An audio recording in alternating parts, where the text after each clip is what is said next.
strategists, people who worked on the vice president and governor's campaign, people who worked in the states, and Democrats were just kind of, I guess, disappointed, really, really disappointed, because she ran a remarkable, she gave it her all.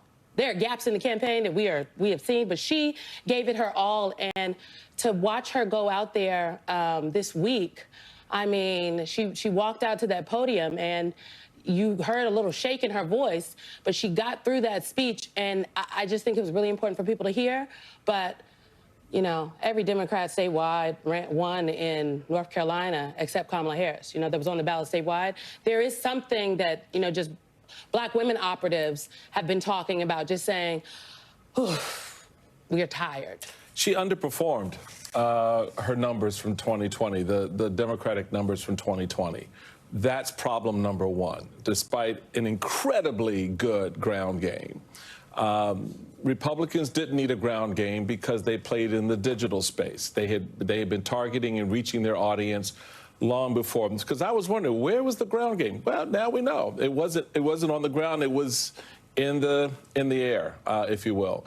But the fact that both candidates underperformed, there were voters who sat out this race. There were voters who, as you just rightly pointed out, in the state of North Carolina and other examples where the down ballot races, Democrats did fairly well and won races, but she didn't.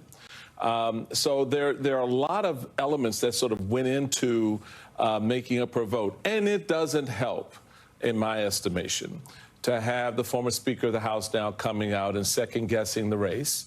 And I guess that's part of the game. But that tells me that even from the beginning of this 110 days, 12 days, 15 days ago, that the Democrats weren't all in on this the way they probably should have been, to the extent that there was still this higher level of underperformance of this base in such a critical race. Particularly I'm sorry, Michael, when you say underperformance, what do you mean? Like the numbers. I mean, the turnout, but that's not underperformance. That means people stayed home. Well, that's underperforming. In my world, that's underperforming. I'm sorry, if you don't turn out your vote, that's underperformance. So you can, you know, I don't know how else you cut that. I mean, at the end of the day, you got to meet your target. If I have 100 people show out in year one and 70 people show out in year two, then I've underperformed in turning out my vote, particularly in a race where you know the other side is all in. And look, I'm not saying that's a critical factor. I'm saying it's one of many factors that layered one on top of the other that made this race, in hindsight, a little bit more difficult for the vice president than we thought in the moment. We thought the ground gaming and all the other pieces was going to do that. But then you did have the conversations we had at this table about Black men who actually came home. They did what they needed to do. But white women, 52% stayed like, no, I want to go with the serial rapist and the adjudicated criminal and the guy who wants to deport everybody. It's same with white men, but even younger women went with Trump at a level that we didn't see from 20. So there were a lot of dynamics that I think kind of played into these narratives, which are going to be very interesting for all the political folks to sort of unpack. But they have to unpack it correctly to really understand what the voters were saying. Because at the end of the day, voters will tell you what they want. And some will argue that the Democrats didn't hear what the voters were saying. And I would say that going back to the time wasted on the filibuster in the first few months of the administration. But that's all cumulative for me. But I don't know what you guys think. I don't, you know. You both have said important things that I want to make sure we take the time to unpack, and I don't want to skip over what it is Simone said about the fatigue.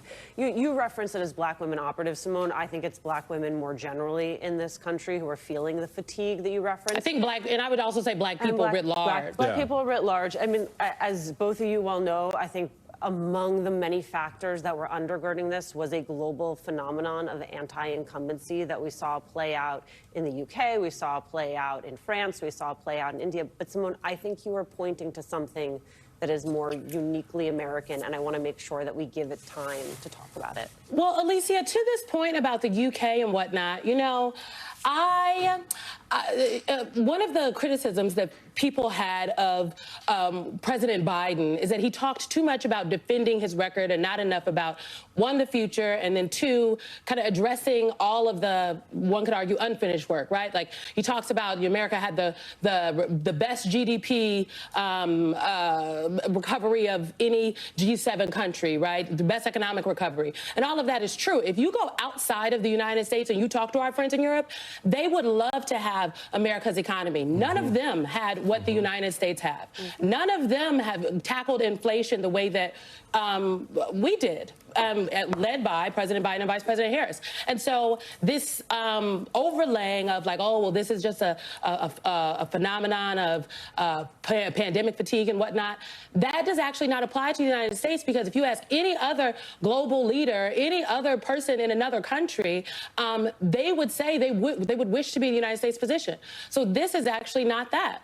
And I believe that, yes, there was misogyny. Yes, there was racism, right? Like, how in Wisconsin does Tammy Baldwin hold on and Vice President Harris doesn't? How in Michigan does Alyssa Slotkin win and Vice President Harris doesn't? Like, there are just some things that we have to, talk about. But also, many things can be true at the same time, as Michael pointed to.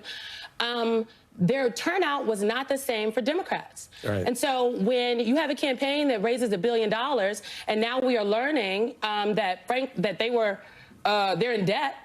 The vice president's campaign is $20 million in debt, right? And it's my understanding from talking to people that they were in debt as of October.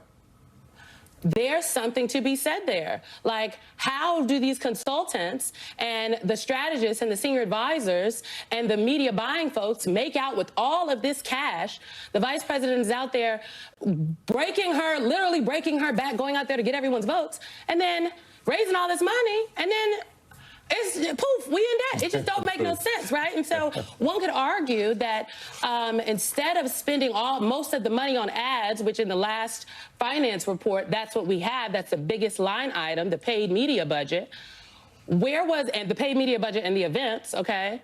Where was the money that could go to some of the groups that had been organizing folks for the last couple of cycles? Well, who does the organizing matters, does it not, Mr. Chairman? Well, and so there's some internal conversations I do think that the Democratic Party apparatus has to have. And I think the last thing I'll note is, after the election, everyone, like collectively, people were like, oh, people have rejected progressivism and the left, and Democrats have just gone too far to the left. Like, it's just not rooted in reality.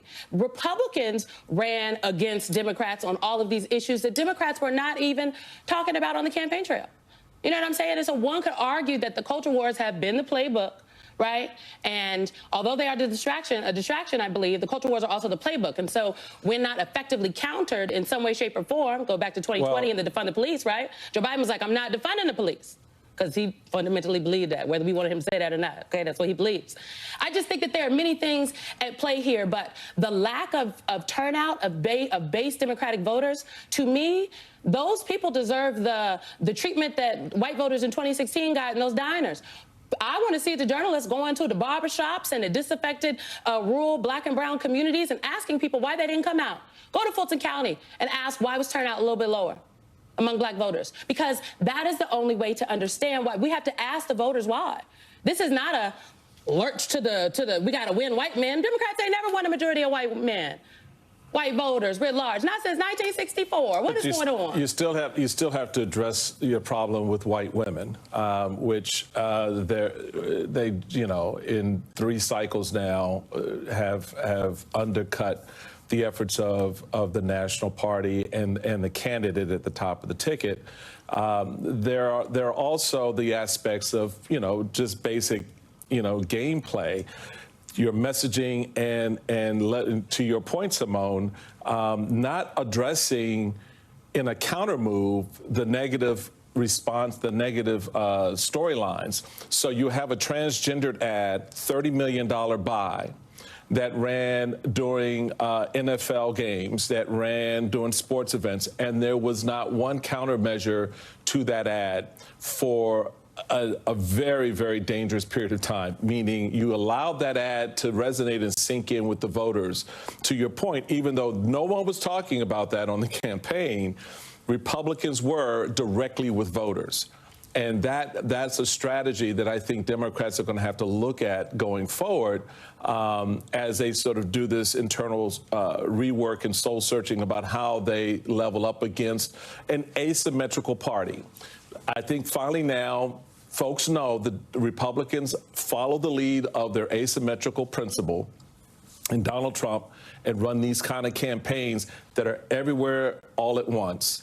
And if you don't know how to play that level, you're going to find yourself, for example, with those types of ads playing over in this market while you're looking at something over in that other market that will come back to bite you later on. And I think this, there are a lot of other things, aspects we're going to get into in this conversation over the next couple hours about this campaign. But you begin to see some of those elements sort of taking shape in the last few days of this campaign, where the ad money was going in one direction, ad buys were going in another. So literally highway robbery. Okay? And as Highway all of robbery. that is taking place, you also have the policy priorities of a second Trump administration coming into focus. Eugene Daniels and Heath Mayo join the conversation. And later, Congresswoman Debbie Dingell helps us put the focus on Michigan. You are watching The Weekend.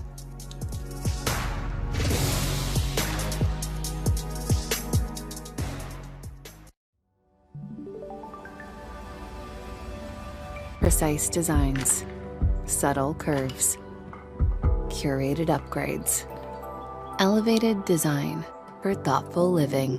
Thuma.